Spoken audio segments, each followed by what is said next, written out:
Hey, what's up, everyone? Time Gaming here. Well, yeah, I'm back. I'm back from the dead. If you guys don't know, I wasn't uploading anything for like last 3 weeks because I was sort of sick, and it was like a cyclone in my place, and everything got destroyed. There was no network, there wasn't any like internet or anything, so I had to spend like 10 days in a quarantine zone, which was really not good. And well, I'm back. That's a good thing, and everything's fine, I guess, apart from my PC, which got destroyed.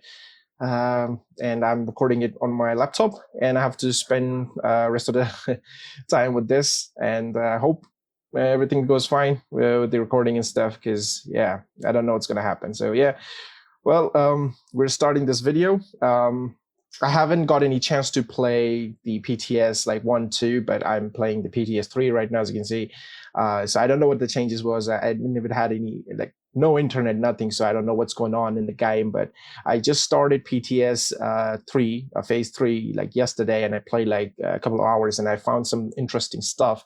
That I watched some couple of YouTube videos, and I saw like it should be addressed to you all, and there's no videos about it. I mean, there's already some build videos out there, but this is like a different video I'm trying to make. It's actually a build video for your future TU10 update, which is going to help you. I'm going to make a lot of videos now like this, and also going to describe with all the weapon changes and everything. But it's going to be on a later videos and all that. I'm going to make separate videos of each, because if I make any like all the weapons and everything in one video, it's going to be a long video, which I don't like it. And I'm pretty sure you guys are probably not going to watch half an hour video for me talking. So the first thing here, I'm going to show you my skill build, which is very popular, honestly. If you guys don't know, I mean, it's on their YouTube with nearly like 40K views, and I'm really appreciate with all that support in that video. And it's called the Solo Man, PVE build, because it's a solo build for skill build players and their skill players. So it was pretty good. This is actually a similar one, but I made some changes over here for the TU10 right now, as you can see. There are a bunch of changes. Of course, I'm going to use my Sweet Dreams, my favorite exotic. So yeah, I mean, if you following my channel for a while, then you know Sweet Dream is my favorite exotic. So it's always going to be there, no matter what. So yeah, so this is like the sniper turret, basic sniper turret, and artificial like a hive build, which buffs up the damage. Glass cannon over here, but I made some changes right now. This, instead of 4 piece of hardware, I'm using 3 piece. Now you can use all high ends, but right now I'm still sticking with hardware pieces, because hardware pieces are very easy to get, and especially it always comes with one like skill tier. So you just need to change the second attribute to skill damage, and you can just use a skill haste mod like here I'm using on the mask. So it's very easy to set up. That's why. So if I go for like all 6 high end stuff, then you have to farm for it a lot. But this one, since I said this was a solo man build previously, so the farming was very easy. So you can use this build to farm the other builds. That's how this build was made. But now it's got upgraded. I changed some things. So 3 high-end stuff over here, as you can see. So the first high-end piece I have is the Wyvern Red chest piece, which is one piece Wyvern Red gives you that 10% skill damage. So I have that skill tier, skill damage, skill haste, and skill haste mod with glass cannon, because glass cannon does that 25% amplified damage, which is really nice for your skills also. So it applies over there, so which is really nice. So that's what I'm going for here. Just one piece because of the 10% skill damage. So that's what I have. Now you can use different pieces, but this one, what I have, is perfect for me right now, so I'm using it. So if you can find it, which is nice, then yeah, use that. So that's what I recommend here for the chest piece. Now for the backpack, I'm going for the Hana U. I was using the Alp Summit, which was the named one, I think. Yeah, the perfect tech support, this one, but unfortunately, the Alp Summit comes with repair skill and all that. So for a skill build where you're actually doing a damage skill build, that repair skill is pretty much useless. So just to use the backpack for that perfect tech support is not good. So instead, that you can use, like, let's say a Wyvern Wear backpack. At that point, if you don't have the chest piece, you can use it with tech support and use like skill damage, skill haste, and skill haste moss with skill tier. So you get that 10% skill damage if you don't have the chest piece. You see what I'm trying to say? So you can use that, or you can do what I'm doing right now here with the Hana U. It's a named one. Now, the reason why I'm using this one, because the way this build is made, like a perfect synergy type of this build I'm making. So I'm not like staying down in cover as a skill build. Like you're going to say that hey, for a skill build player, we should be staying down and like deploy our skill and let our skill do the damage, because we don't have any damage on our weapons, right? But I'm going to get to that in a moment. The reason why I'm using the named Hanayu backpack because of this perfect combined arms. Shooting an enemy increases total skill damage by 30% for 3 seconds. Now, trust me, you're going to keep on shooting your enemies. Now, I'm gonna get to that in a moment. So with this backpack, you get skill tier, skill damage, skill haste, skill damage, and this comes with an offensive mod slot every time. So if you get this skill haste and skill damage here, then you can change that offensive mod slot to a defensive one and get like skill haste mod in there. But you can also use this one the way I have, like, I have to change the skill haste. So that's pretty much what I have. So I'm pretty sure. So if you have a perfect pieces, then you get perfect, damage and skill haste, whatever. So I'm using 2-piece Hanayu because 10% skill haste and 10% skill damage. Now, the other Hanayu is my gloves over here. As you can see, skill tier, skill damage, and skill haste. Previously, I was using the hardwire gloves because I was using 4-piece hardwire. So that's what it is. Now the holster, again, hardwire 1-piece, skill tier, skill damage, and knee pads, it's also skill tier, skill damage. So basically, skill tier, every hardwire piece, like all six pieces will have skill tier and then the damage and all that. So you probably say I'm using the technician specialization, so I'm using 6 skill tier, which a waste of a skill tier, but honestly, it doesn't really matter. You sometimes with this build, you can actually use the demolition for that, the turret, the drone one, the bomb one, whatever that is called, I forgot the name. This one, yeah, the artillery, yeah, you can use that. So then you need that 6-piece, 6 skill tier there. So especially with these technician, you get that 10% extra skill damage as well, plus extra 12% damage to drones and robotics and stuff, which is pretty cool and like that. And there's a bunch of other, stats you get really good in the technician specialization, which is really nice. Now, the main thing that makes this build OP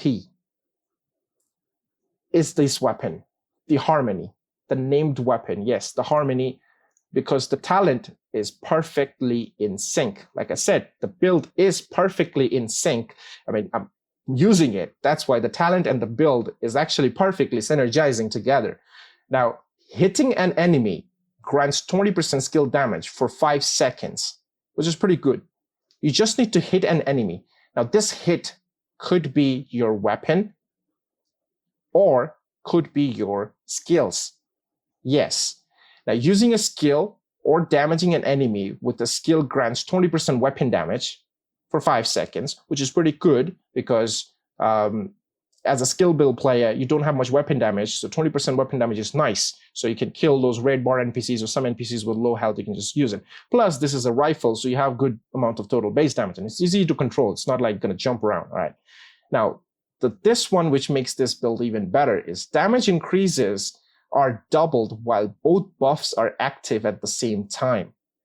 So all you have to do is just deploy your skill and let the skill hit the NPC, or you can just use your weapon to hit it. But I'm going to tell you to use your weapon to hit the NPC to proc everything. Now, how that works, let me show you how that works perfectly. So if I'm sitting here, I'm going to drop my sniper turret. I'm going to use different turret as well, the assault turret. I'm going to go to that. It does insane damage with the assault turret as well. So this is my sniper turret. Right now, it's got the boost on, so let the boost go away. So it's gone. Okay, it's back again, whatever. So if I shoot one shot with the boost, the artificer, so it gets like 5.1 million on the body of the NPC if you shoot this. Now, that's just normal damage of this build. That's just normal without any buff. Now let's see what happens when I hit some shot here and then I hit it. Now you see the damage number. It's not showing on the last damage hit, but if you see on the left side, the white number is 7.3 million. So if I shoot my weapon and then shoot it, it's going to be 7.3 million every time. So just need to shoot one time and then boom. That's going to be 7.3 million every time with the artificial buff every time. So if I shoot this and then boom, it's going to be 7.3 million. Now, if I hit it on the head, if the sniper turret targets on the head, it's going to be like, it's without the buff, it's 10 million. And with the buff, it's 15.9 million, which is almost 16 million on a head with the sniper turret. So that's insanely strong. Now, this is with the artificer. Now, if you want to use a different skill, you're gonna lose that extra boost damage from it, which is pretty fine, no problem. I'm gonna get to that now. Now you're gonna say this is a skill build. You don't want to shoot the NPC all the time; they're gonna shred you. Well, this is where the buff with the the blind fire comes in handy, because now we can blind fire pretty much well. They've improved our blind fire, so you just blind fire. You can see I'm hitting most of my shots there, so you just blind fire and shoot, and you still get the buff like that. So yeah, you're good. You see, almost 8 million right there. That was a decent buff right there. So that's how you can use this one. Now let me get to the assault turret. Okay, let's see how much the assault turret can do.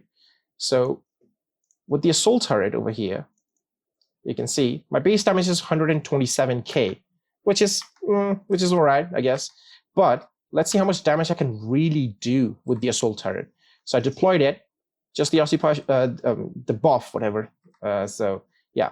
So now the assault turret is doing 158k, which is like a base damage for it, 150. Now with the buff, it's doing 200k, 208k, 200,000. Yeah, that's what the damage is. Now I haven't shot my assault rifle. I mean the rifle yet. So if I use this one with the buff, now watch this: 321,000 with the assault turret. Yes, 321,000 with the assault turret. Look at that. You see, 321,000 with the assault turret. With the buff, every buff active, the assault turret can hit 321,000 per shot.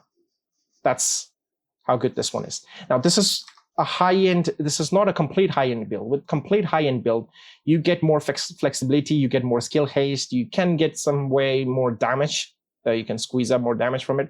But pretty much my skill damage are maxed out. Every single one has 10% everywhere. So that's what I'm doing right now.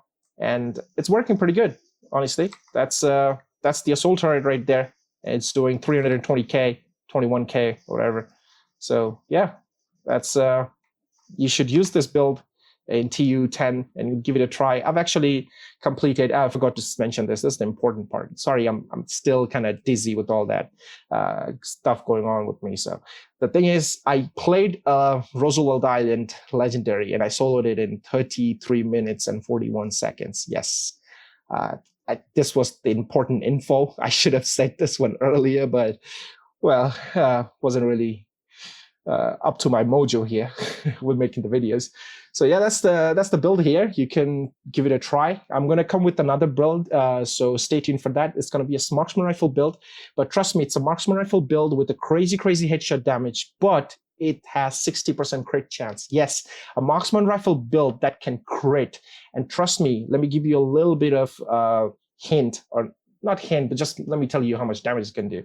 With the Nemesis, it can hit 50 million on the headshot. Yes, that's the build with the marksman rifle. I'm going to get to that. I'm going to record it right after this, and I'll upload it later on. So yeah, this is the build right here, the skill build. I updated my solo man skill build right now. So if you use this build in TU10, yes, you're going to do a lot of damage like I do. You can also increase the damage, but this is working really fine. The weapon itself is actually increasing a lot of damage with this build. So I think you should give it a go, guys. I'm pretty sure I've covered everything and I showed everything, so I haven't missing anything, I guess. So if I missed them, I apologize, because I'm still, feeling a little dizzy. I'm skipping a lot of words and stuff and probably repeating myself, so I apologize for that. So yeah, I'll see you in the next one. Till then, peace. Have fun.